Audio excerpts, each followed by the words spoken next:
Good afternoon, students. How are you all? I hope your study is going on very well.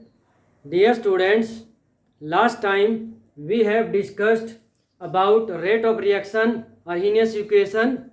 So, dear students, we have also discussed about role of catalyst in a chemical reaction. Today we are going to start last topic, that is collision theory of reaction. Collision theory of reactions, chemical reactions. Before starting this theory, let us discuss something about Arrhenius equation. Dear students, we have studied from Arrhenius equation K is equal to A e raised to power E upon RT. K is equal to A e raised to power minus E upon RT. This is the Arrhenius equation. So dear students, Arrhenius equation gives the effect of temperature on rate of reaction or rate constant of a reaction, and it considers two factors. First is frequency factor, and another is activation energy.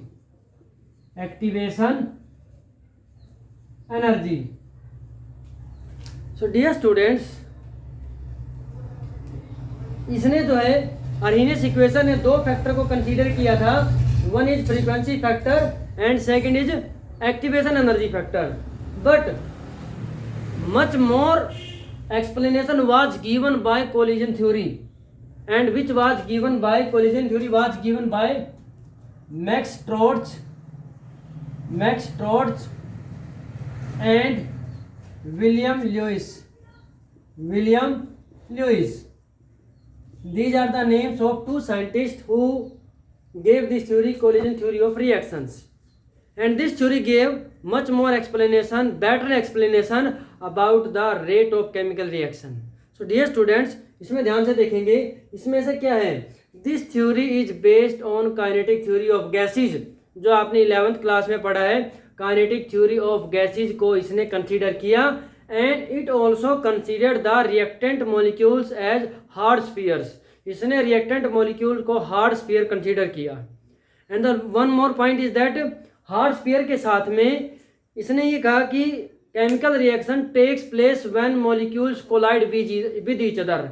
chemical reaction तभी होती है जब reactant molecule एक दूसरे के साथ collide करते हैं. Next, for a chemical reaction, if all molecules are colliding, अगर हम ये कंसिडर कर लें किसी केमिकल रिएक्शन के लिए सभी मॉलिक्यूल कोलाइड करते हैं, देन कोलिजन फ्रीक्वेंसी जो होगी, उनकी आपस में टकराने की जो फ्रीक्वेंसी होगी वो क्या होगी, बहुत ज़्यादा होगी. पहले हम कोलिजन फ्रीक्वेंसी लिखते हैं. कोलिजन फ्रीक्वेंसी क्या होता है, the frequency of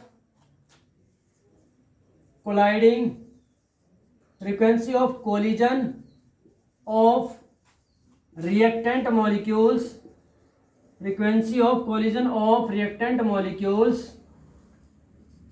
per second per unit volume of reaction mixture is called collision frequency. So dear student, अभी मैंने कहा कि कोलिजन फ्रीक्वेंसी अगर सभी कोलाइडिंग मॉलिक्यूल से भी रिएक्टेंट मॉलिक्यूल कोलाइड करें, देन कोलाइडिंग फ्रीक्वेंसी जो होगी ये 10⁻25 to 10⁻28 ऑर्डर की होगी. इसका मतलब ये है कि अगर फिर तो रिएक्शन क्या है, with in a fraction of second से भी पहले रिएक्शन हो जाएगी. बट ऐसा नहीं होता. ये क्यों नहीं होता? It can be explained on an important factor, because all collisions are not effective. हम पहले भी डिस्कस कर चुके हैं कि अगर सभी कोलाइडिंग मॉलिक्यूल्स कोलिजन करते और उससे जो है कोलिजन फ्रीक्वेंसी इस ऑर्डर की होती और उसे क्या होता, रिएक्शन तो 1 सेकेंड के अंदर ही हो जाती. बट एक्चुअल में ऐसा नहीं होता. ऐसा क्यों नहीं होता? This is because of effective collision. For a molecule to be effective collision, that molecule must have a minimum required energy, that is threshold energy. हम पहले भी डिस्कस कर चुके हैं threshold energy, activation energy. For a molecule, for colliding molecules,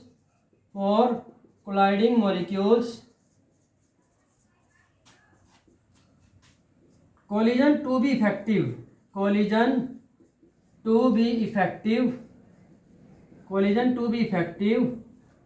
molecules must have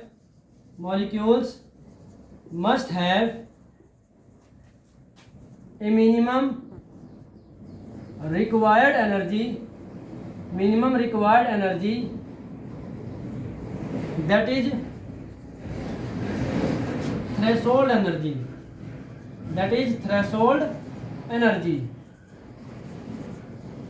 But dear students, in actual practice colliding molecules जो हैं या reactant molecule जो होते हैं उनके पास एवरेज काइनेटिक एनर्जी इतनी नहीं होती कि दैट इज इक्वल टू और greater than threshold energy. Reactant molecule के पास इतनी ज़्यादा एनर्जी नहीं होती कि रिएक्टेंट मॉलिक्यूल जो है वो उनके पास थ्रेशोल्ड एनर्जी के बराबर या ज़्यादा एनर्जी हो. Then according to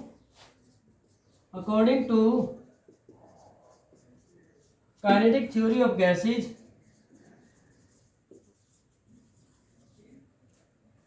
fraction of molecules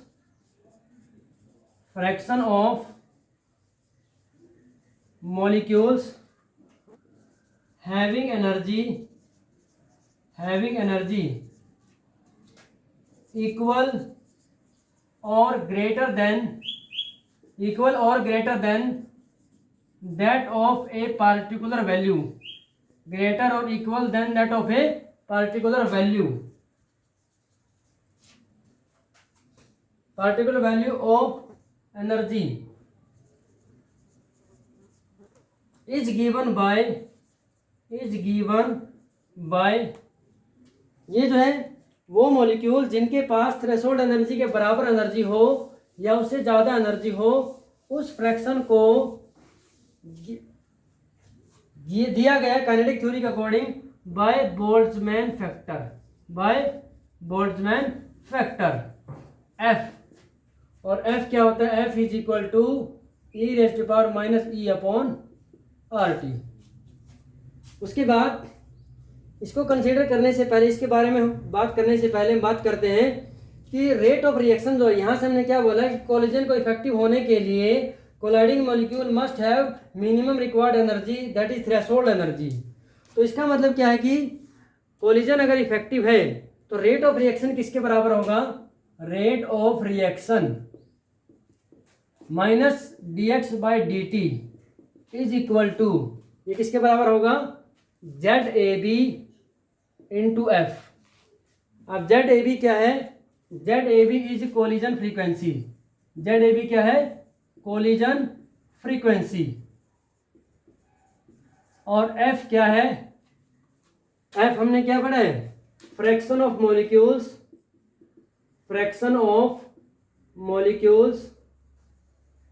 having energy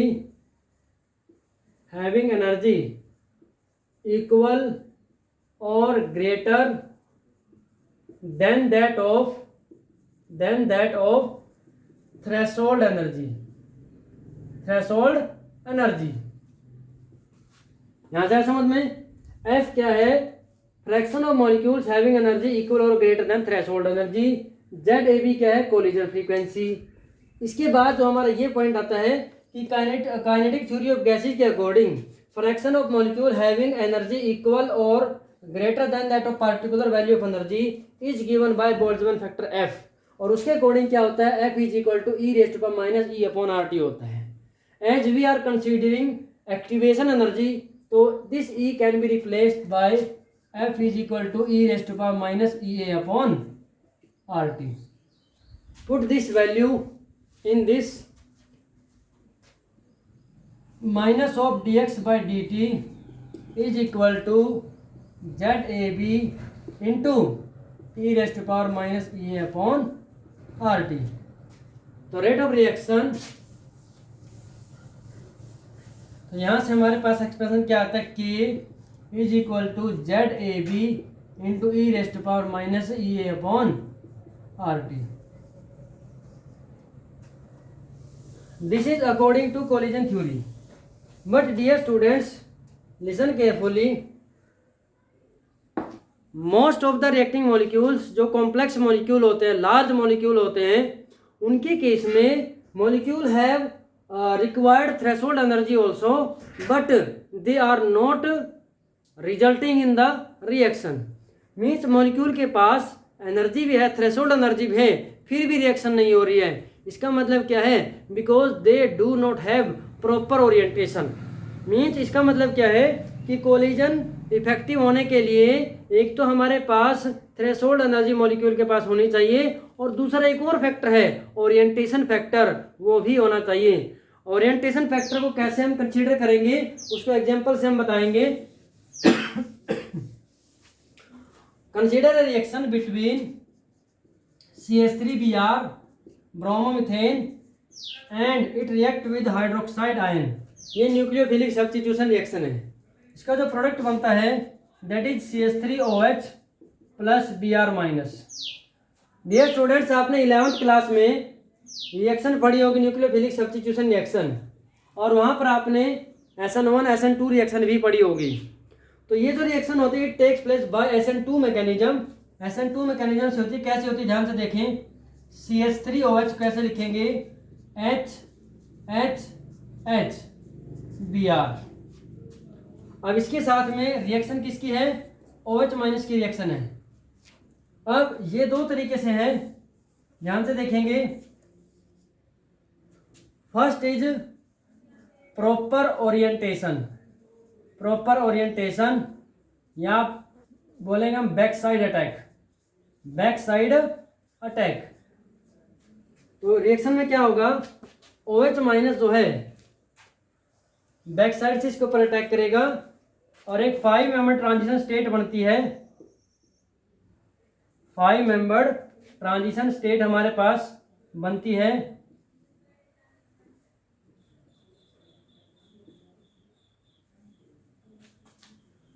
उसके बाद फाइनली क्या होता है, प्रोडक्ट बनता है. प्रोडक्ट कैसे बनेगा, HOCCH3 plus Br minus. This is proper orientation, back side से अटैक हो रहा है. दूसरा क्या है, इम्प्रॉपर ओरिएंटेशन. इम्प्रॉपर ओरिएंटेशन, इसमें क्या होगा, इसमें अटैक जो है OH माइनस का जो अटैक है फ्रंट साइड से करा रहे हैं.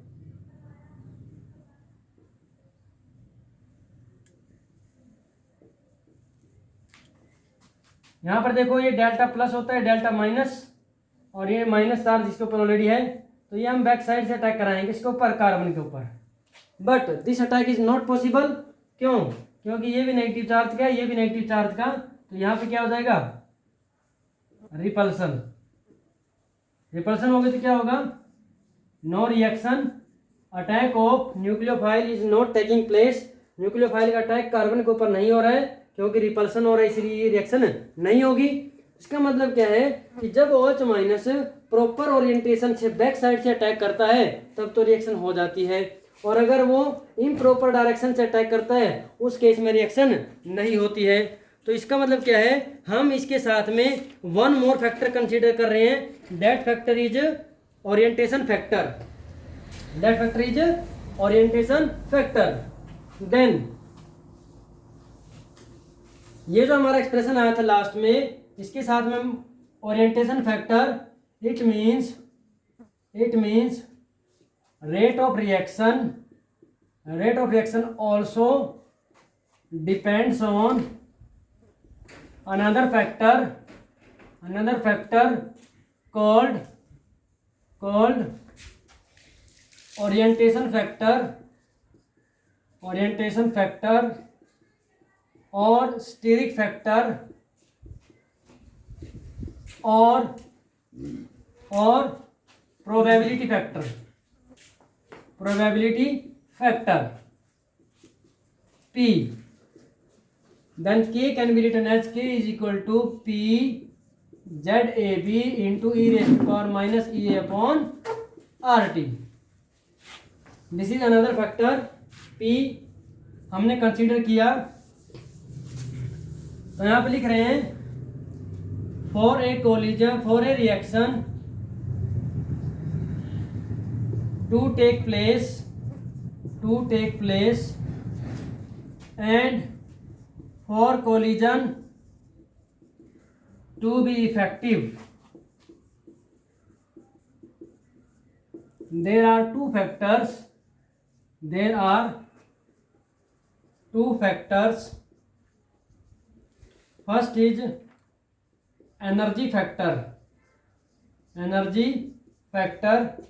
It means molecules must have energy equal to or greater than the threshold energy, greater than that of threshold energy. Second factor is orientation factor.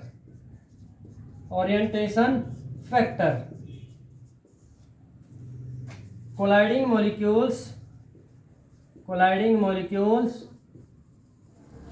must have proper orientation.